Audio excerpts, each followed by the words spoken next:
সাত ধরনের ব্যক্তিকে আল্লাহ সুবহানাহু ওয়া তাআলা কিয়ামতের দিন নিজের ছায়ার নিচে আশ্রয় দেবেন। নাহমাদুহু নুসাল্লিমু আলা রাসূলিহিল কারীম, আম্মা বা'দ, ফাউযু বিল্লাহি মিনাশ শাইতানির রাজীম, বিসমিল্লাহির রহমানির রহিম। মাই ডিয়ার ব্রাদার্স, আসসালামু আলাইকুম ওয়া রাহমাতুল্লাহি ওয়া বারাকাতুহু।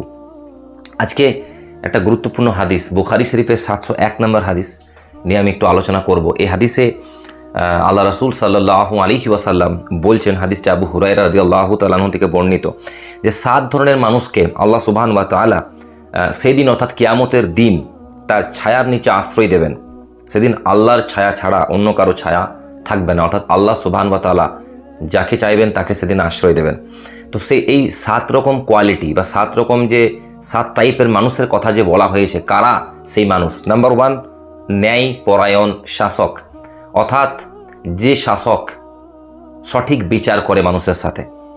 এবারে সেটা এখনকার যুগে হতে পারে সো কল্ড এমএলএ, প্রধানমন্ত্রী, মুখ্যমন্ত্রী, রাষ্ট্রপতি, অর্থাৎ বিভিন্ন দেশে যে মানুষের উপর কর্তৃত্ব করছে যে ব্যক্তি, শাসক যে শাসন কার্য চালাচ্ছে, সে যদি সঠিক শাসন কার্য চালায়, সঠিক বিচার করে, তো সেই ব্যক্তি, সেই মুমিন ব্যক্তিকে আল্লাহ সুবহানাহু ওয়া তাআলা আশ্রয় দেবেন কিয়ামতের মাঠে। নাম্বার 2, সেই যুবক যে যৌবন বয়সে আল্লাহ সুবহানাহু ওয়া তাআলার ইবাদতে কাটিয়েছে, অর্থাৎ যৌবন বয়সটাতে কোনো মুমিন, কোনো মুসলমান যদি ইবাদত করে জীবনটা কাটায়, তাহলে সেই ব্যক্তি আল্লাহর কাছে খুবই পছন্দনীয় ব্যক্তি। সেই ব্যক্তিকে আল্লাহ সুবহানাহু ওয়া তাআলা কিয়ামতের মাঠে আশ্রয় দিবেন। কারণ আমরা মনে করি যে যৌবন বয়সটা হচ্ছে ইনকাম করার বয়স, যৌবন বয়সটা হচ্ছে এনজয় করার বয়স, ইবাদত, আল্লাহর কাজ এবং নামাজ, রোজা, হজ, যাকাত এগুলো লাস্ট শেষ বয়সে করলেই চলবে। কিন্তু না ভাই, যে বয়সটা ইনকাম করার বয়স সেই বয়সটাই ইবাদতের বয়স, যে বয়সটা এনজয় করার বয়স সেই বয়সটাই আল্লাহকে স্মরণ করার বয়স। অর্থাৎ মনে রাখতে হবে যে আমরা যাই করি না কেন, বিজনেস, দোকানদারি, চাকরি, কাজ, যাই কাজ করি না কেন, সেই কাজের সাথে সাথে আমাদের কিন্তু ইবাদত করতে হবে, কারণ যৌবন বয়সের ইবাদতটা আল্লাহর কাছে খুবই পছন্দনীয়। 3 নম্বর ব্যক্তি, যে ব্যক্তি মসজিদ থেকে বের হয়ে এসে আবার সেখানে ফিরে যাওয়া পর্যন্ত মসজিদে তার মন পড়ে থাকে। অর্থাৎ আমরা যে 5 টাইমস যে নামাজ পড়ি, 5 ওয়াক্ত যে নামাজ পড়ি মসজিদে গিয়ে জামাতের সাথে, তো বা জামাত কখনো কখনো হয়তো আমরা জামাত পাই না, মসজিদে গিয়ে আমরা নামাজ পড়ি। তো মনে রাখবেন, এই মসজিদে গিয়ে যে যখন আমরা নামাজ পড়ি, যখন মসজিদ থেকে বেরিয়ে চলে আসি, আমাদের মন যেন মসজিদে থাকে। এই যে মন মসজিদে থাকার কথাটা হাদিসে উল্লেখ করা হয়েছে, কারণ হচ্ছে আমরা যেন আল্লাহকে স্মরণ করি, আমরা যেন এটা ভাবি যে ঠিক আছে, আমি ফজরের নামাজটা পড়লাম, জোহর হলে আমাকে আবার মসজিদে আসতে হবে, জোহর নামাজ পড়ে আমাকে আবার ভাবতে হবে, জোহর নামাজ পড়ে যখন আমি বাড়ি আসবো বা নিজের কাজে যাব বা যেখানে কাজ করছি সে কাজে লেগে পড়বো, তখন ভাবতে হবে যে আবার আমাকে আসরের ওয়াক্ত হলে আসরের নামাজটাও পড়ে নিতে হবে, মাগরিবের নামাজ হলে মাগরিবের নামাজটাও পড়ে নিতে হবে, ঈশার ওয়াক্ত হলে ঈশার নামাজটাও পড়ে নিতে হবে। অর্থাৎ একটা মুমিন সবসময় চিন্তা করবে যেন আমার ইবাদত মিস না হয়ে যায়। সেই ব্যক্তিকে আল্লাহ সুবহানাহু ওয়া তাআলা পছন্দ করেন। 4 নম্বর ব্যক্তি, সেই 2 ব্যক্তি যারা পরস্পরকে আল্লাহর জন্য ভালোবাসে, যদিও তারা একত্রিত হয় আল্লাহর জন্য হয়, আর যদি পৃথক হয় তাও আল্লাহর জন্য হয়। অর্থাৎ আমরা সকলেই জানি যে একজন মুমিনের জন্য দোস্তি এবং দুশমনি আল্লাহর জন্য।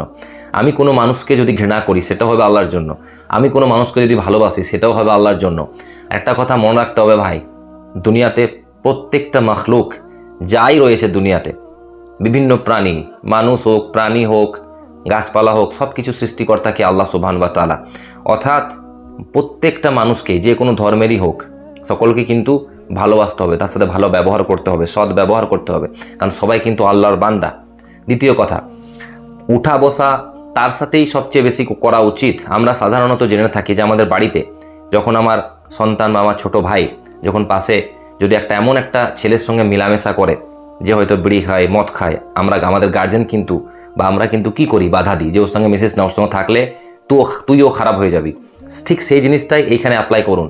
আল্লাহ সুবহানাহু ওয়া তাআলা বলেছেন যে সেই 2 ব্যক্তি যারা পরস্পরকে আল্লাহর জন্য ভালোবাসে, 2 জন যদি আল্লাহর জন্য ভালোবেসে বন্ধুত্ব করে একসাথে থাকে, দিনের কাজ করে, উঠা বসা করে, তাহলে আল্লাহ সুবহানাহু ওয়া তাআলা এটা পছন্দ করেন। আর যদি পৃথক হয় তাও আল্লাহর জন্য হয়।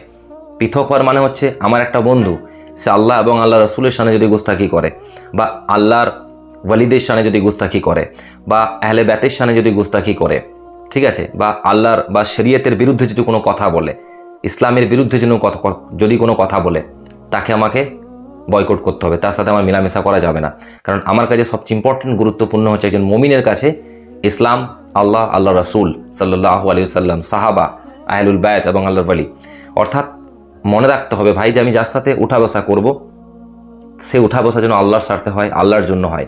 হতে পারে সে মুসলিম, হতে পারে নন মুসলিম। এই নয় যে আমি কোনো নন মুসলিমের সাথে উঠা বসা করবো না, মিলামেশা করবো না, বা যে হয়তো নামাজ পড়ে না তার সাথে মিলামেশা করবো না। অবশ্যই দাওয়াতের কাজ দিতে গেলে আমি যদি কোনো নন মুসলিমকে দাওয়াত দিই, একটা নন মুসলিমকে উপদেশ দেওয়ার চেষ্টা করি যে তাকে আমি ভালো পথে নিয়ে আসবো, তাহলে তার সাথে আমাকে মিশতে হবে।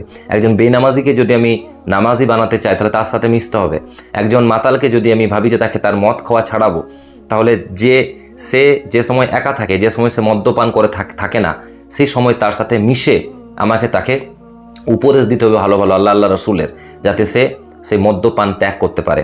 একজন যদি কোনো খারাপ নেশা করে, তাকে নেশা ছাড়াতে গেলে তার সাথে মিশতে হবে।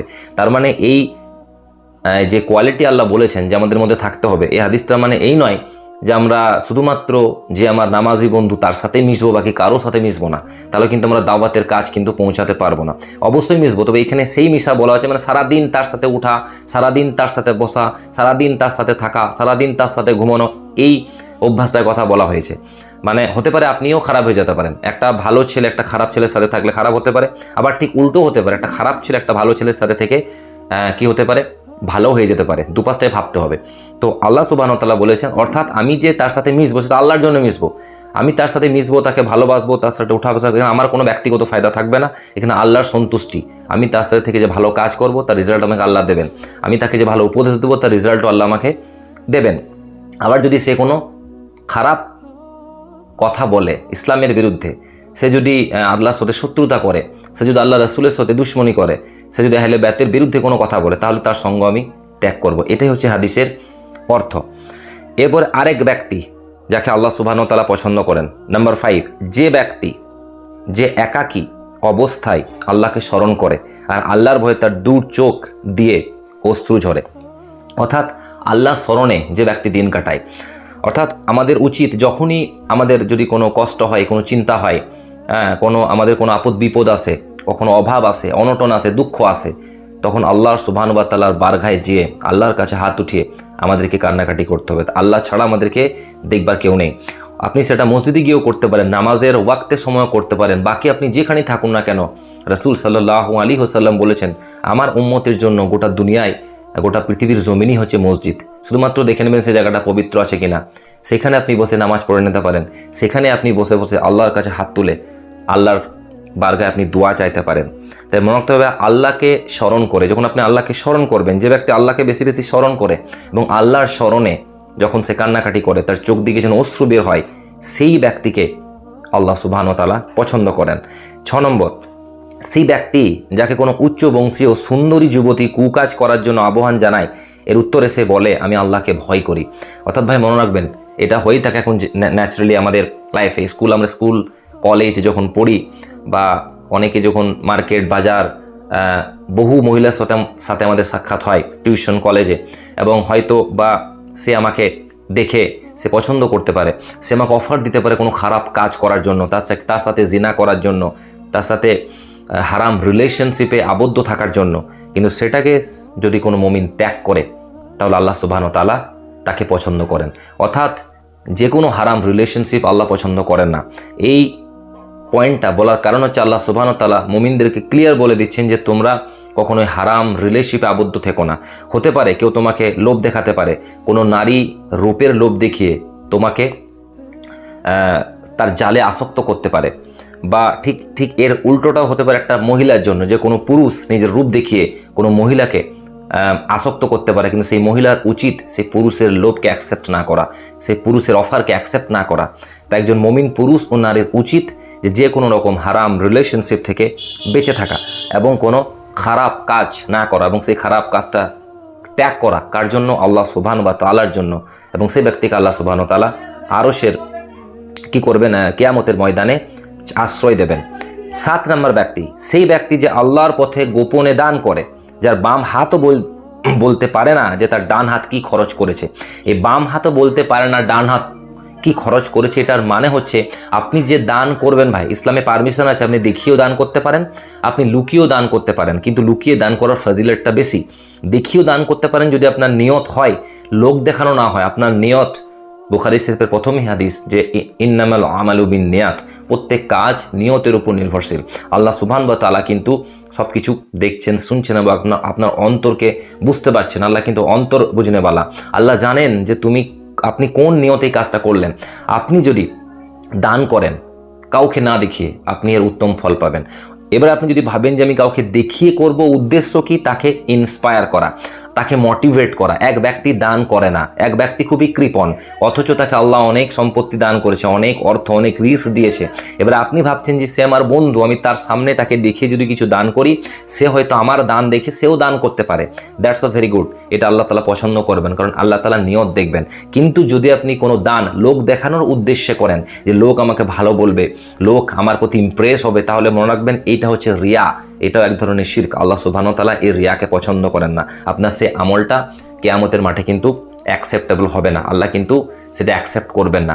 তাই অবশ্যই দান আমরা করব, যেন সেই দান রিয়া না হয়, সেই দান যেন লোক দেখানি না হয়, সেই দানটা হবে আল্লাহর উদ্দেশ্যে, আল্লাহর সন্তুষ্টির লাভের জন্য। এই 7টা কোয়ালিটি হাদিসের মধ্যে এসছে যে আল্লাহ সুবহানাহু ওয়া তাআলা এইরকম ব্যক্তিগুলোকে, যারা এই রুলসগুলোকে মেনে চলে, তাদেরকে আল্লাহ সুবহানাহু ওয়া তাআলা কিয়ামতের মাঠে কি করবেন? সেদিন আশ্রয় দেবেন, ছায়া দেবেন। আশা করি আমরা সকলেই এই বিষয়গুলোতে আমল করার চেষ্টা করব।